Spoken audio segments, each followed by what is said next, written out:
Well, here we are. It's 2020. And what a start to 2020 it's been, don't you think?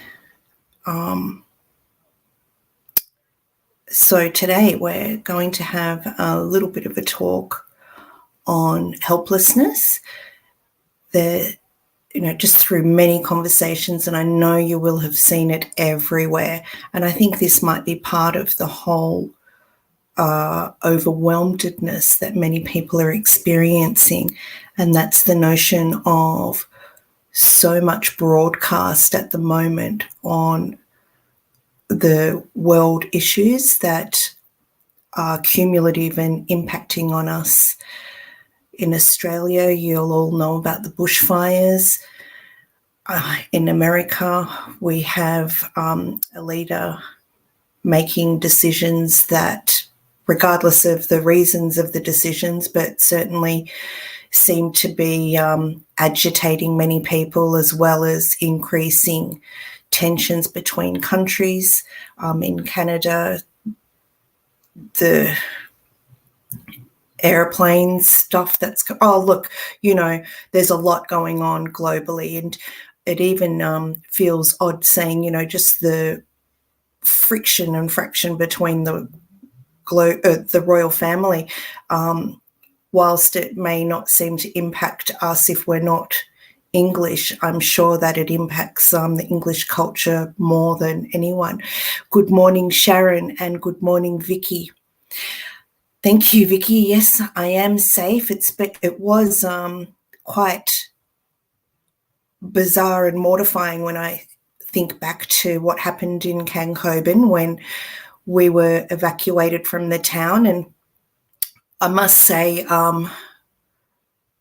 it very much tested my resilience. And I, in fact, experienced quite a bit of guilt talking about how impacted I feel about it, considering that I had no sense of personal loss, like none of my property, none of my animals. Good morning, Linda. Good morning, Lynn. Nothing of myself was at personal risk, even though we were evacuated out, and it was quite terrifying driving through both sides where there was fires and then making sure there were no trees. We were leaving and we were safe. And I've chatted to a few people about this notion of guilt that I feel, and apparently it's quite common, and that many people, even if you weren't in a bushfire area, are feeling a sort of guilt about being okay, and a guilt about enjoying life. It's really, really interesting times. Interesting is a word in brackets that I'm going to use instead of fucked, because quite frankly, the cumulative effect of what's going on across the world is very heavy upon most people. And I know that the more people I talk to, the better I feel, the more validated I feel in regards to my own conflicted emotions about how should I feel guilty when nothing actually has happened to me directly. Many people are feeling that, hence a big reaction towards trying to help as many people as we possibly can. Yes, genuinely wanting to create a difference to alleviate people's pains.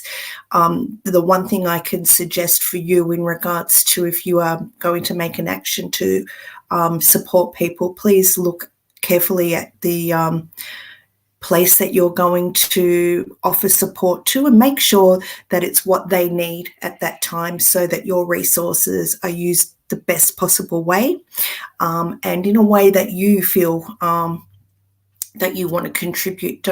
And if you don't know what to do, probably the best one I can suggest is the Red Cross. In saying that, I'm one of those people who are very skeptical, or maybe a little bit bitter, towards how much big organisations take out of donations for administration. And I'm sorry that I'm putting such a tainted view on it. Just look around and you'll know the right place. You'll feel better within yourself when you feel it.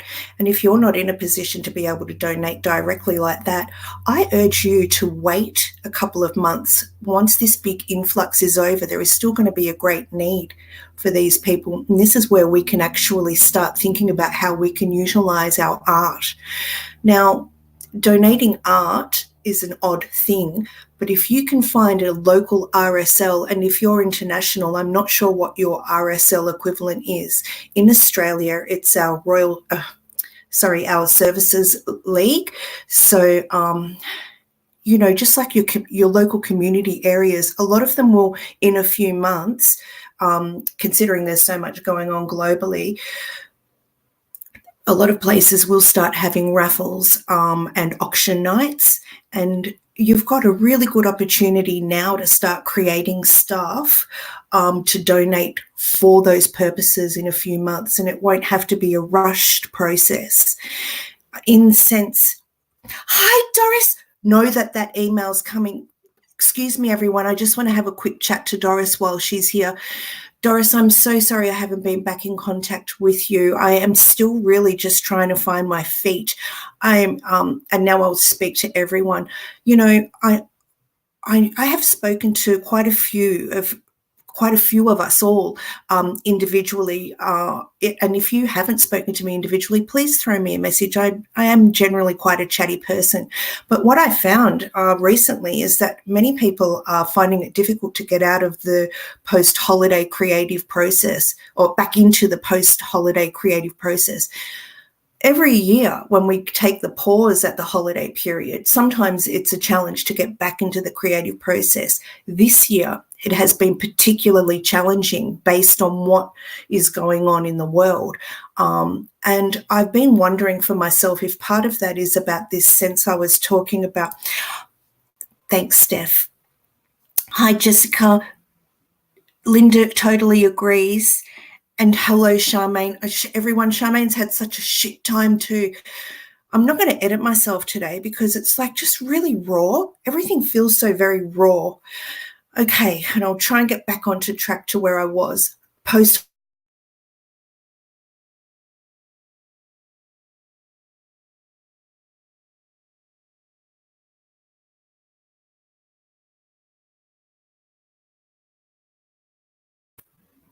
Okay, I saw the circle thing happening. I know that I'm back online, so sorry about that, and thank you for hanging in there just during that little interruption.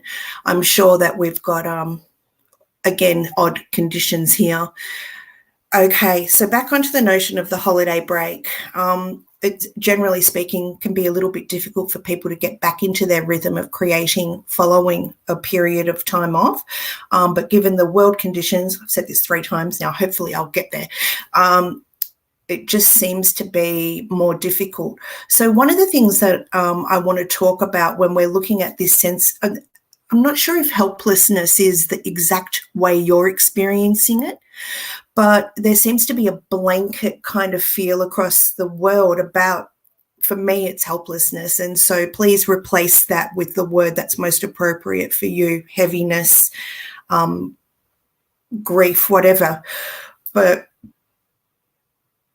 yeah, we're finding it harder to create. Some people are fortunate enough to be able to break through it, and others are just a bit stuck at the moment. One thing that I can suggest for you, if you're stuck with your creating at the moment, is to try something completely new. Move away from what your normal medium is, and try something that's more tactile. Go to your art shop and buy a really cheap block of clay or something like that, and get into that and just try and do something completely different that you don't have any expectations on, and that you can explore the sense of something new with. Even if that's difficult, go into the garden and just do some digging or something, but give yourself a break. It's okay to not be able to create. We put a lot of pressure on ourselves to be producing, and at a time like this, thank you, Doris. Doris just says her heart goes out to all Australians, but I tell you, my heart's going out to everyone around the world at the moment. I mean, I'm just so fearful for some of the leadership decisions that are going on in America. But anyhow, I'll try not to make this a political conversation. My political views are irrelevant, and I really want to just try and let us all do the best we can. I'm a person who believes that if we can try and do the best we can individually, that in itself contributes to a better world. And I know that it might be a bit wishy-washy for you, but, you know, that's okay too. Right. Let's get on to it. Oh, what was I forgot what I was saying. Oh, well, maybe I'm getting back to being a bit more of myself. So this sense of helplessness, what exactly is it? And, you know, of course, you know that I do a little bit of research, and I got some of my background information today from psychcentral.com. Helplessness is a belief that leaks into your emotions and thoughts. I've added that bit in because it's more than a belief, you know, it's what's going on into your head and into your heart, that there's nothing that you can do or that anyone can do to improve a situation.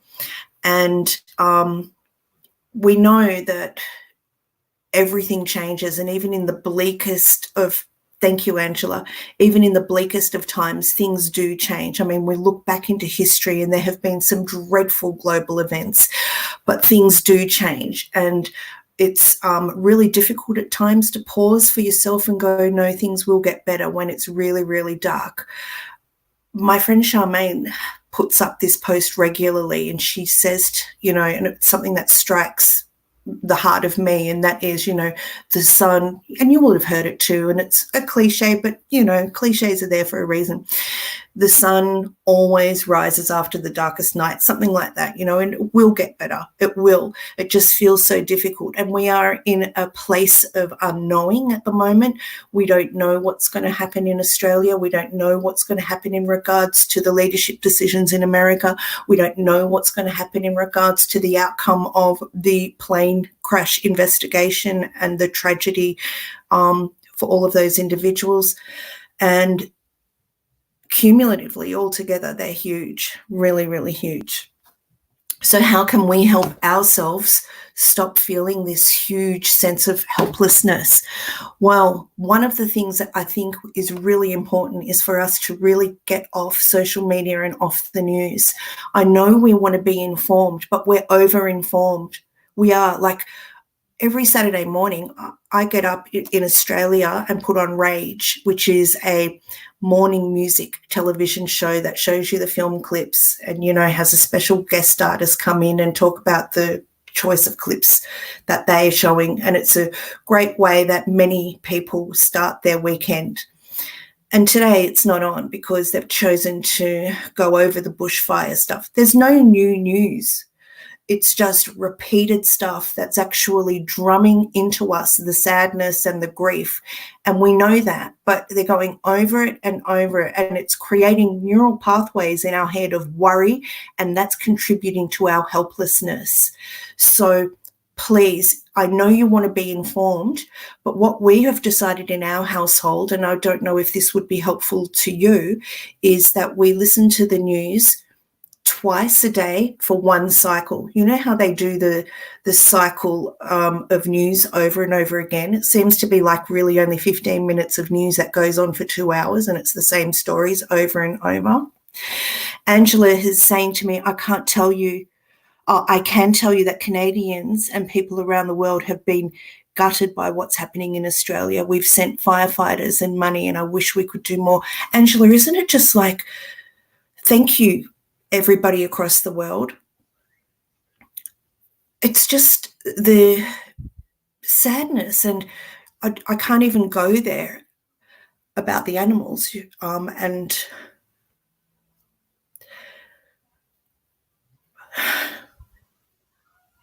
the potential, not the potential loss, the loss has happened and it's still happening. And we've got a reprieve in weather, but it's only a reprieve. And I just am praying and hoping, you know, that they can save as many animals as possible. And for our household, that's where we're putting our choice of funding. And anyway, pull your shit together. Okay. Get off the news. go onto the cycle twice a day and listen to it, once in the morning and once in the afternoon, just so that you can feel informed. It's important to be informed, and there's not much more you can do than just know what's going on, partly for your own safety, partly, I don't know what your belief system is, but hook into your belief system. If you pray, pray. If you meditate, meditate. If you're an atheist, I'm not sure what I know that there are things that you do that help, globally. You still may believe in the energetic field effect. Do whatever it is that you can and help your mind be healthy and strong. Don't allow this over influx of information that's just causing the energy to come down. Okay. I'm just reading my little notes because I did worry about being emotional. Okay, so this talk is motivated by the many difficult situations unfolding in the world right now, the bushfires, the plane crashing, Trump's political decisions, and the attack on Iran, and other uncertainties. And I'm certainly I'm gullible to listening to the news, and I know a lot of it's misinformed, but I'm also naive enough. Well, no, I'm not naive enough. I'm also aware that there's a lot of things we're not being told. So try not to take it all on board and just keep yourself informed, but at a distance.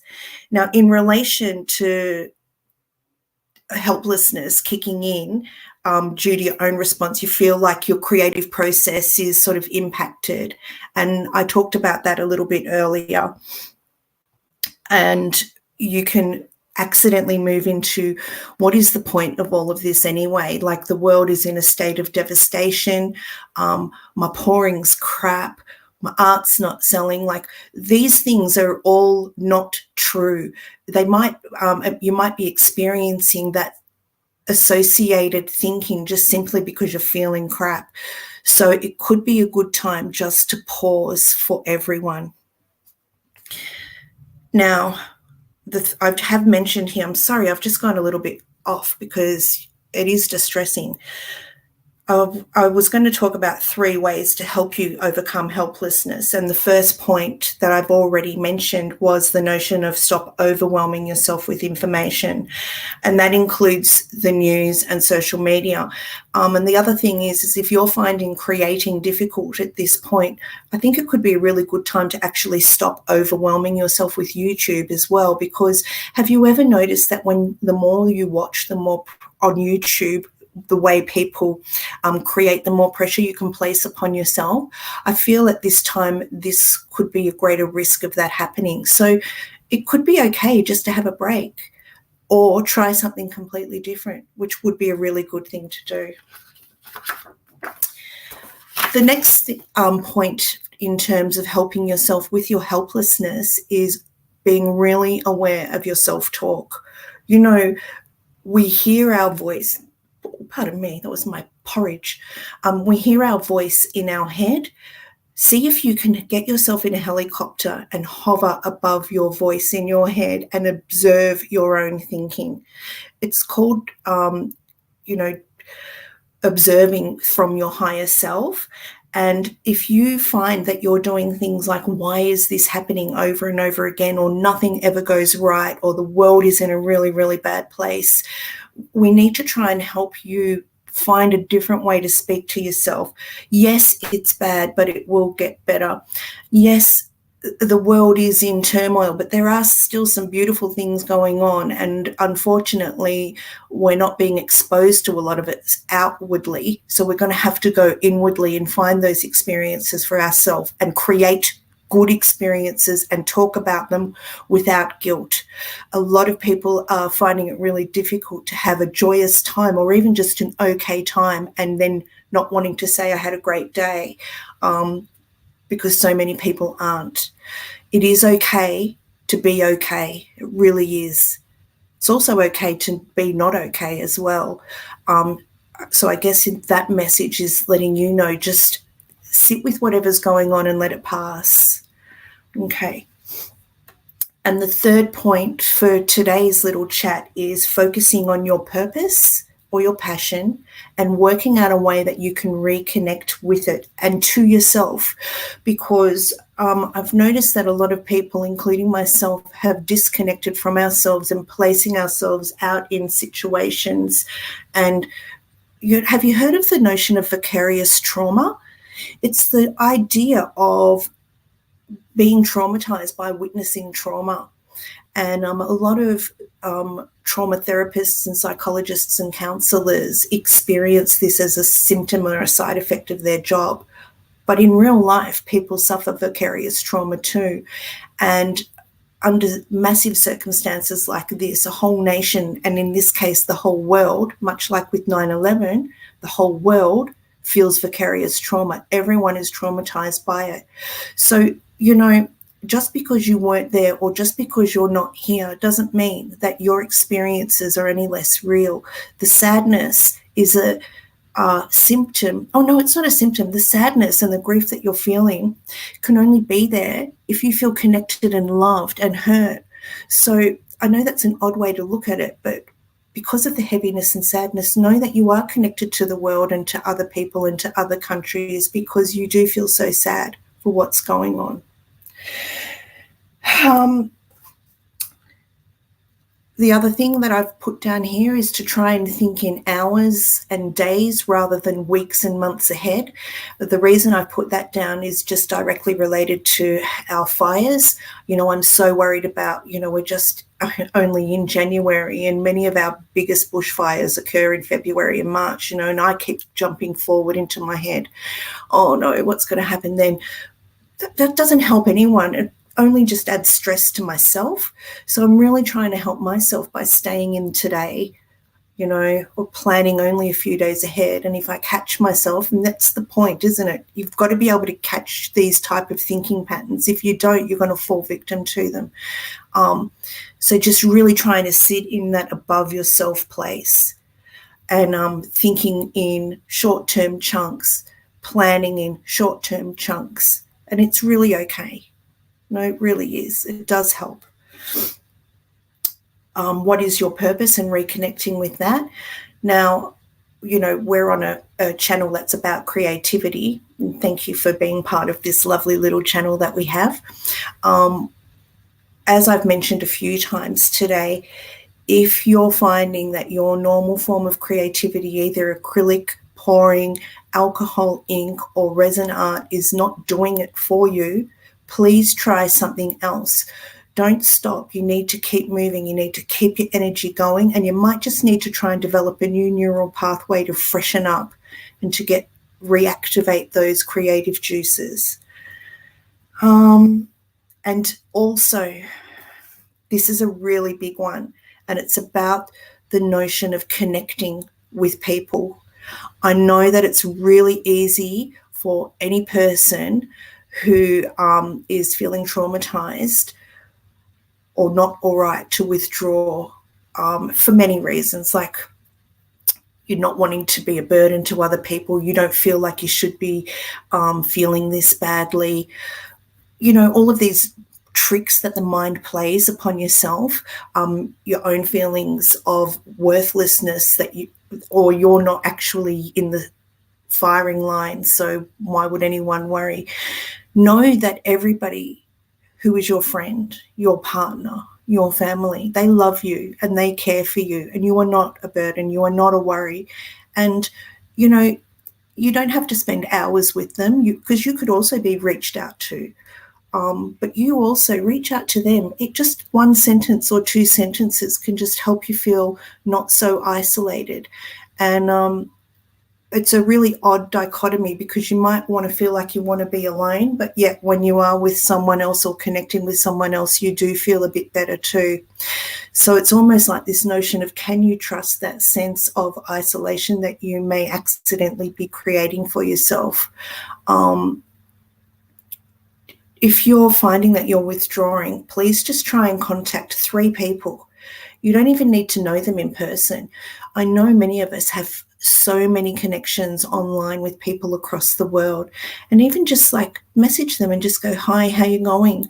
And if they ask how you are, tell them, Be truthful, be your honest self. These connections that we have and that we've developed are real. You know, a lot of people talk about the online world not being the real world. Well, come on, let's actually get real. The more that we are utilizing these platforms, this is the way forward. And whilst I believe very much in face-to-face connection, and even though I'm an introvert, I do very much love interacting with people. But look at the way the world is going. Our friendships that we've developed online, they're real. They're real. So utilize them in a real way. Okay? That's it. I think I finished for today. For today, I'm going to go and, oh my God, I'm just going to briefly lighten up a little bit. You know my little magpie, party pie, it flew out the other day, and which it does because, you know, we try to keep it in a natural environment as much as possible, but it can't live out on its own. It's imprinted onto humans now. And if you don't know what imprinting means, look it up on Google. In short, it just means that it recognizes humans as part of its species and doesn't connect properly with magpies. It's an unfortunate side effect of being adopted by a human, but what, it's going to die or live with humans, we'll have it live with humans. Not everyone thinks the same way, but, you know, not everyone does think the same way in many things. Anyhow, on Wednesday, I think it was, I was feeding it and a big gust of wind came and it went for a fly and it took it right over to the other side of the street instead of the top of the house where it normally goes and then comes back. And it didn't come back, and the wind must have taken it further and further away. And for a whole afternoon, I was walking around with my face up into the sun. I didn't put sunscreen on because I didn't pause to look after myself. I don't know if you can see. I'm all peeling here because I got sunburnt. And I was calling for my magpie, and I must have looked like the crazy magpie lady. I'm going, "Party pie, where are you? Party pie, where are you?" For hours and hours upon end. Didn't come home. The next morning, and it was a horrible sleep. The next morning I got up and one of my friends in Milan messaged me and she said, "Maggie, is your party pie at home?" And I hadn't told anyone yet because I actually I was being one of those people who didn't want to bother people. I didn't want to alarm everyone and have to cope with the overwhelmingness of grief and compassion because it makes me feel very, sad and sensitive. And I didn't want everyone else to worry too at this point because I was still hopeful. And anyway, and she contacted me, and fair enough, Party Pie was like 15 houses down the street just waiting. And as soon as I got there and picked it up, he ran to me and he's like, "Eh." And I brought my mealworms with him and fed him right there. And Ange and her husband were crying because it must have been so cute. I know I was crying with relief. And so now Party Pie's back. Okay, so Sharon's, thank you, everyone. I'm just having a quick read of the comments. Thank you. Oh, Sharon. It was funny, Vicky, when I was running around the street going, "Party pie." Yeah, it's really difficult, all the losses, isn't it? But we've got to keep going in the face of this. It's really, really hard. And I just think that I don't know what we can do as a community of pourers, but I know right now we can't do anything. But I'm really trying to churn into my brain and think about something we can do in maybe March when the big action's over. And I don't know, probably the best thing really is to connect in with your local places and see if they're doing raffles and make an extraordinarily spectacular piece and donate it. And, let's see how we go. But don't rush off and do it now. Look after yourselves, everyone. Really look after yourselves. You're all beautiful. Love you all. I can't believe how many great friendships and connections that have been made. It's pretty sensational, isn't it? All right, I'm going to sign off now. Where's my little thing?